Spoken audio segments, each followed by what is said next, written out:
such nice things. He's never said nice things about me, so Yeah. so this will be interesting. I say things behind your back all the time. Things. Things. All right, here we are. We've never done this, No, we haven't. so we'll see. I wonder how it will go. Yeah, I am a little wondering how it go. But first, not everybody knows Donatos. We got folks from around the country here and from the West Coast and such. So let's have the. So Donato's Pizza is a 60-year-old brand.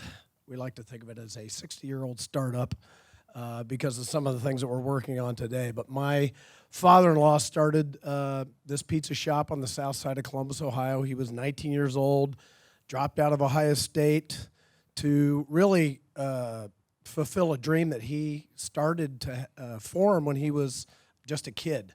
He worked as a pizza pan wiper offer, if that's the name of the job title. He was a pizza pan wiper offer at a small pizza shop, and he would watch the two owners and how they ran the business. And there was one owner who was a real friendly, affable fellow that everybody loved, kind of like Rick, that everybody loved, and he treated his associates great, and he treated his customers great. The other partner, a nice guy, but more of the bean counter type person who would water down the sauce at the end of the night to maybe get a few more pizzas, and wasn't quite the same. And he watched both of them lead, and he watched how business was different on the nights that the one gentleman worked than the other person. So he said, I want to go into business. Pizza is going to be the vehicle that he uses, but I want to make a difference. And so he started this pizza shop in the front of his future father-in-law's plumbing shop on Thurman Avenue. For those, the store's still there, by the way. Oh. Yeah, and he was at the beginning of what was a trend. His father at first didn't want to loan him the money because he said, well, pizza's just a fad. I think he's wrong. So, so right now we have about 480 locations in 28 states. We just opened at Oklahoma City last week. We have close to 200 traditional franchise stores, and then another 275 or so miniature versions of Donato's inside Red Robin Gourmet Burgers. So we did a partnership with them a while back. So they're one of our franchise partners.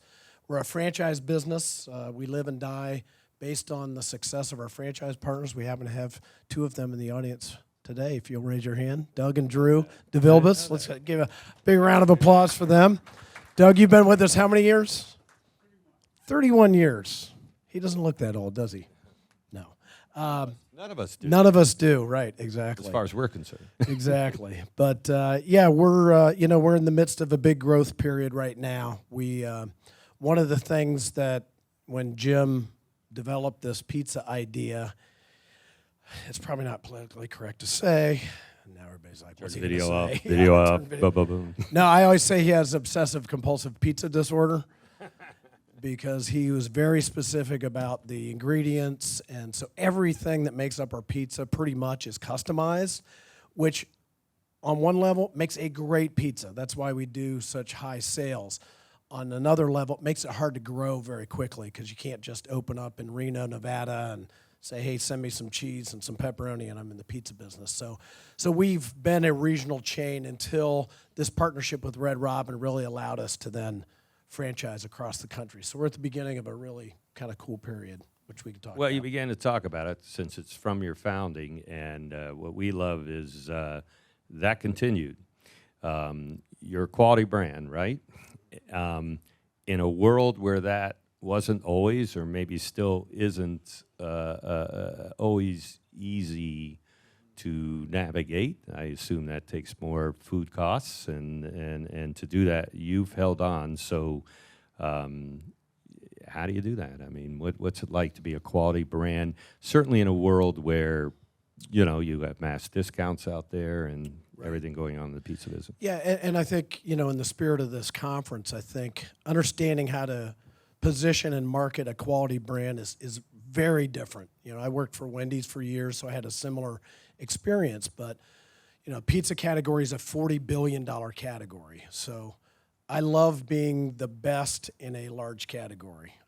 It's a great place to be, but it really is incumbent upon you to take this balance between real functional benefits, which we have a lot of, benefits over our competitors, and kind of the emotional attachment to the brand, the feel of the brand, the culture of the company that shows up in kind of the expression of our brand. So, you know, as you're talking about how do you market Donato's, it's a real balance between talking about value, which isn't just about price, but it's about what you get for that price, and that can be very functional. 100 pieces of pepperoni on every large pizza.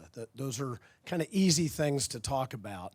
I think positioning yourself a little bit apart from the fray is the trick. And when you've got to drive sales every day and you have franchise partners that are relying on you to drive sales every day, you can fall into just relying on price or relying on the more functional side of the equation. And I think you miss the ability to separate yourself. As soon as you separate yourself, you're able to get credit for that higher price that you're having to pay. You know, there are a lot of brand examples in very broad categories where people feel it's a great value, even though, you know, they're spending 25% higher, like Jenny's, for example, or other great brands where they're more than happy to. So it's tricky, and it's you know, it's difficult not to let that desire to drive sales. That's what I mean. So I bet there's a lot of pressure. I bet a lot of people had things to say about that, you know,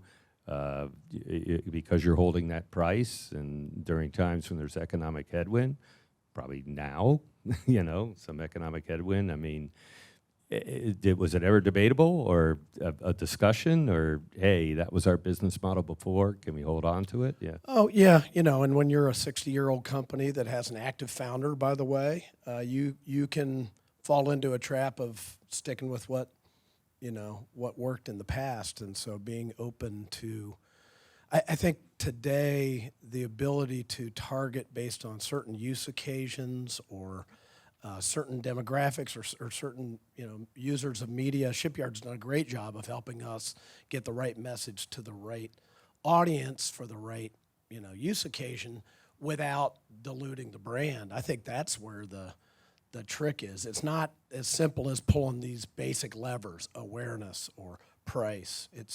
It's a little bit of that for sure, but I think it's a lot more complicated, which is why I don't have anything to do with it anymore. So. Yeah, but your career was mostly marketing, and then rose up to be the CEO.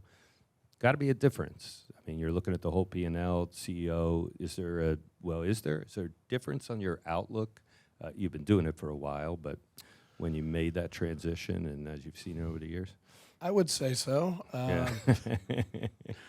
The day that I was asked to be the CEO, the banker called and wanted to have a meeting with the company. So, yeah, must have been a good meeting. When you put the marketing person in charge as CEO, you start to worry about how we spending our money and that kind of a thing. So, yeah, in fact, the CFO and I did not have a very good relationship when I was in charge of marketing, and once I became CEO, he's my best friend right now.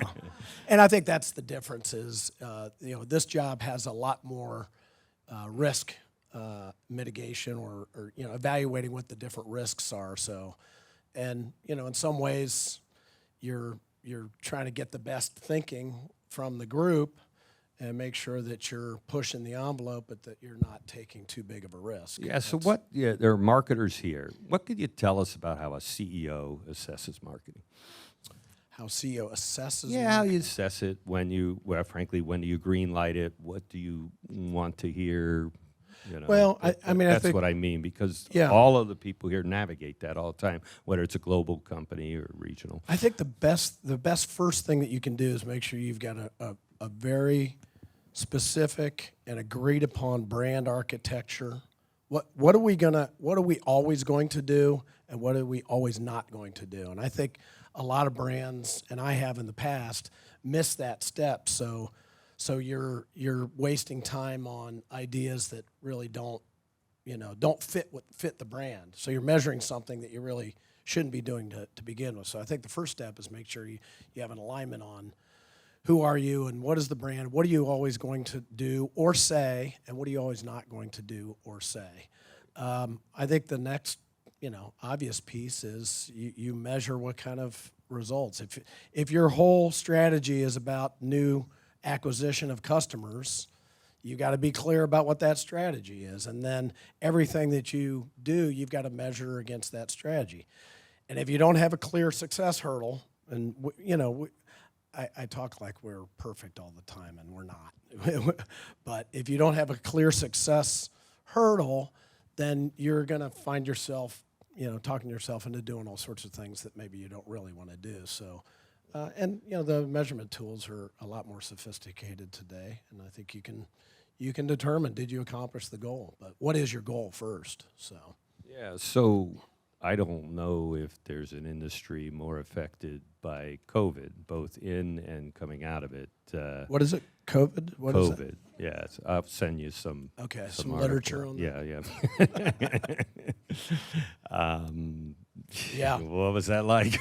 Well, the first, like everybody, the first week was chaos, and I think the key was to lean into it. We got very tight with the Ohio Restaurant Association, who was very tight with the governor's office, and I remember being on the phone, actually 2 blocks from here, with John Barker, who was about to call the governor to make sure that when they shut things down, you can't shut down delivery. You might be able to shut down dine-in, but you can't shut down delivery because that will cause chaos in the grocery stores. And so the first step was, protecting. Well said. Yeah, protecting, the business and really protecting first responders and people who needed to get food also. It wasn't, purely self-motivated. But and then our business, the first, I don't know, Doug, 4 weeks probably, was taking a tailspin while everybody was trying to figure out what to do. And so us, like everybody else, we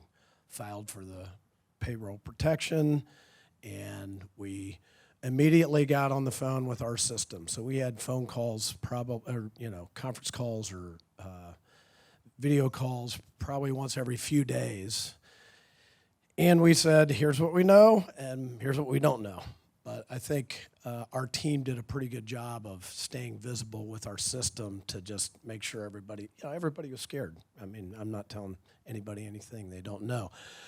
But after about 6 weeks, it looked like the consumer patterns were going to be, we're going to hole up at home, and we're going to get as much food delivered to us as possible. And so that ended up being a real positive thing for our business. And yeah, we had to do some things different. We had to make sure we could do contactless delivery and all those things that we were kind of working on a lot of this stuff, before this, but it accelerated it. And 2021 was the best year, we've had by a long shot. And but coming out of it, also huge change, especially when you're meeting all that capacity, all that demand, which, a moment in time was greater than one would expect, I assume.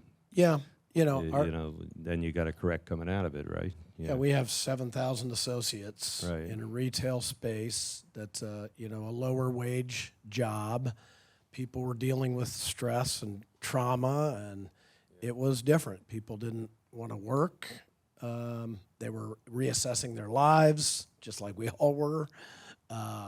Customers were stressed. So we went through a period of time, that was really more about resilience, wouldn't you say, Doug? It was like, how do customers are more difficult. Associates are not reliable. The business is still there. We're still trying to deliver our promise, which is, our brand position. And so it was and is still stressful. We're spending a lot of time right now working on automation to be able to replace mundane tasks that people don't really want to do in our stores. So it allows us to take hours out so we can redeploy those dollars that we save and pay the rest of the people more money and skill them up and redeploy those dollars. So it's, it's a little more complicated than that, but that's the gist of what we're trying to do to make sure that, because pizza, it is a fun place to work. It's not fun when you can't, you're running over and trying to answer the phone, and then you got to make the pizza, and then somebody's yelling at you in the pickup window and all this kind of stuff. And so you still like it, right? You guys still like it? But so we're rapidly, we have a call center right now that's helping answer the phone so that we take that stress out. We have my father-in-law, who's 80 years old, who started the company, is inventing machinery that automatically makes pizzas. I told you, he's got this sickness, and he is still on it. And we've got automatic pizza saucers in, I think, 60 of our restaurants right now. He's working on an automatic pepperoni slicer and depositor, and it's cute and actually pretty cool all at the same time. So, we're trying to get ahead of it. You're a musician. You're a songwriter. Yeah. And you've talked to me how that really informs leadership. Well, you've said it, but we've actually never had a real conversation about it. And I'm just so intrigued with this idea that you said to me how being a performer and a songwriter perhaps affects or influences how you lead. Is that right? I think there's some parallels. There are definitely some parallels. Probably the best way to do that is maybe to play some music. All right. There we go. Big reveal. Big reveal. Thank you. Thank you. There. We have a stand. Look at that. You got the perfect. Ladies and gentlemen, you're going to see it here. You wouldn't think this was the first year you've had this conference. This is impressive. Look at this. Year number 1. Choreography. No, so I was, we had a meeting, I think it was a franchise conference meeting that we had a couple years ago, and then that next week I was working on writing some music, and I was watching a video of Bruce Springsteen and Elvis Costello talking about songwriting. And as God is my witness, the words that they were using to talk about the power of music were the exact words we were using to talk about how do we create inspiration within the organization. As I was talking about all the stresses of the retail business or the restaurant business, how do you capture the energy of an organization? How do you capture that energy with customers as well? And so it got me thinking about music and some of the parallels of music and business leadership or brand leadership. And the first one was just kind of the concept of that a lot of organizations don't communicate very well. And I won't make you raise your hands because your bosses may be in here, but if I said, does your organization communicate very well, ours included, you'd probably say, not really. And a reason for that, well, there's a lot of reasons for that. But so if I this is a little audience participation, so I'll say something and then you have to respond. Can you do this? Sweet Caroline. Okay. How about... I want to rock and roll all night. Okay, so why is that? In fact, I venture to guess that 999,000 times you in a stadium or whatever, if I said Sweet Caroline, you would hear bum, bum, bum. Why is that? Well, I would contend it's two things. One is simplicity, bum, bum, bum.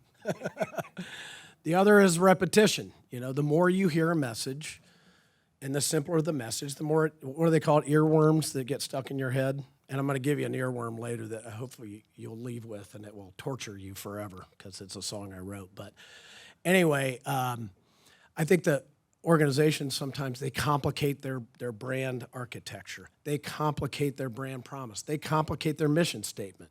Donato's has a mission statement, and then we did a version for our stores that's to serve the best pizza and make your day a little better. That's simple.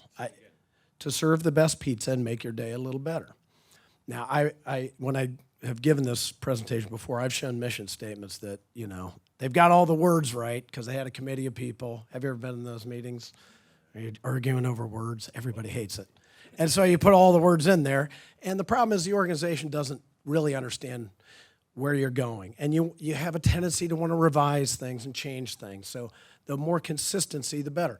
I read a study, USC did a study of popular culture that said every time a line in a chorus is repeated, it has a 15% greater chance of rising to the tops of the charts. Like, take me down to Paradise City where the grass is green and the girls are pretty. Stupid line, by the way.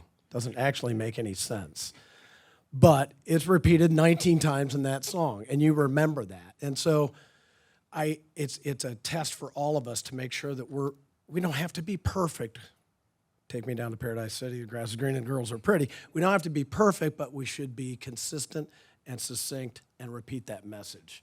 And then probably the only other thing I would say is there was, as you look at planning, I know planning is a boring word, but I think the best plans, and I'm not telling you anything you don't know, are the simplest plans that have, 5 rocks, some people call them. What are we going to work on this year? We're going to work on these 5 things, and we're going to solve the issue that we've laid in front of us. So I think about writing a song, and I think about a verse. There tend to be, like in a standard song, country song, 4 verses. Those are the initiatives. A chorus, that's the theme that you repeat over and over again. That's our mission, maybe, or our vision statement. And then there's something called a bridge. Everybody know what a bridge is in music? I know, a musician over there. Well, a bridge, James Brown used to say, take it to the bridge. And what that is once, thank you very, very much. Once you start getting into the repetition of the song, a bridge either changes key, changes instruments, it creates dissonance that creates some attention, and it makes it a little more special. And I think that's true in music too. So I'm going to play a song that I just wrote and released a song. It's a very serious song. You wrote this. I wrote this, and you can find it on all the streaming platforms today. In fact, it's being played at the Clippers Stadium for the hot dog race. But you have to sing along with me, all right? So, well, once there was a little boy, one thing that could bring me joy. Those little beauties came 10 to a pack. You should have seen me knock those bad boys back. I was a hot dog boy. A hot dog boy. I was a hot dog. Come on, I want to hear it. Hot dog boy. One thing to bring me joy. I was a hot dog boy. Not yet. I tried them once with hot sauce and jam. The next time it was green eggs and ham. It doesn't matter what you put on the top. I started eating and I could not stop. I was a hot dog boy. Hot dog boy. I was a hot dog. Little louder. Hot dog boy. One thing that bring me joy. I was a hot dog boy. Here comes the bridge. You always wonder what's inside them. But it don't matter once you've tried them. All the tasty toppings of my dreams. I even drizzled them with Irish cream. Everything you try, you know that it works. I even ate them with Jamaican jerk. I was a hot dog boy. Hot dog boy. I was a hot dog boy. Hot dog boy. One thing that bring me joy. I want to be a little backyard toy. Come on, baby. I'll be a hot dog boy. Tom Cruise! Woo! Well done, well done. Rick calls me an hour ago, says, bring your guitar. Yeah, Oh, man. Yeah, you have a Good time. planning. Yeah. All right, a couple questions. Any questions? Questions about Donato's or... Oh, boy, you left them. There we go. What's your Toppings? favorite topping? What's your green favorite? eggs and ham. No, pepperoni for sure. It's boring, but it's great. Yes. Why do you cut them in squares? For a number of reasons. Did you ever eat a bag of M&Ms and figure out after you were done, like, how did I eat all those? Because they're small. So actually, a lot of it has to do with the amount of toppings we put on top. If they were in triangles, you'd pick up the slice of pizza and they'd all fall off because we put a lot of toppings on there. So I never knew see, that. there you go. And that is What kind of ad totally. agency is this? That is total. Somebody knows. Somebody knows, yeah. Yes. From a CSR standpoint, what does Donato's do or stand for? And then how, being a franchise business, does that translate down? And do you work with your franchisees to get that activated on? Yeah, so we our probably our biggest initiative is our loyalty program, and that's the basis of a lot of our data. Now, we've had data for years because people have to give us their name and address for us to deliver the pizza, but we're taking our loyalty data and using that as our basis, and that's what our franchise system, all the way down to the individual store level, can leverage that. So, yes. So he actually bought the repeat name the question. Donato's, and from a gentleman who was in the seminary. He actually bought the brand from a gentleman who was going into the seminary. He found out many years later. So our mission statement is to promote goodwill, and it's all about doing something bigger and better. Finds out later that Donato's is the Latin word for to give or to give a good thing, coincidentally, as it turns out. Yeah. So. Any more? Yes. You talked about with love, simplifying. Best plans are simple and not perfect. Any advice on how to convince your leadership? Can you repeat it? So any advice on how to convince your leadership how to simplify your plans? Boy, that's a good question.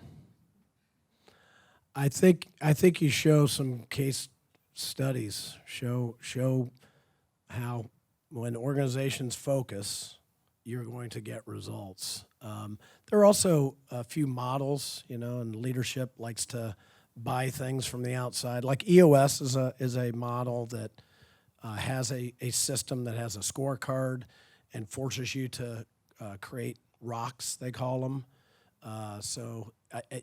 Sometimes people want to hear from people outside the company instead of inside the company. So if you need that, I would suggest that. How much More. freedom do you give your franchisees around branding? I don't know. What do you think? Not a lot. Not a lot. Actually, Doug sits on our advisory council, and we did an exercise some years back that said, what's most important to the franchisees, franchise partners, as we call them, and one of them was one of 5 things. One of them was brand protection. They know that if we're not holding some standards, both for how we deliver the product or how we talk about it, then it all kind of falls apart. So we stay pretty tight on that.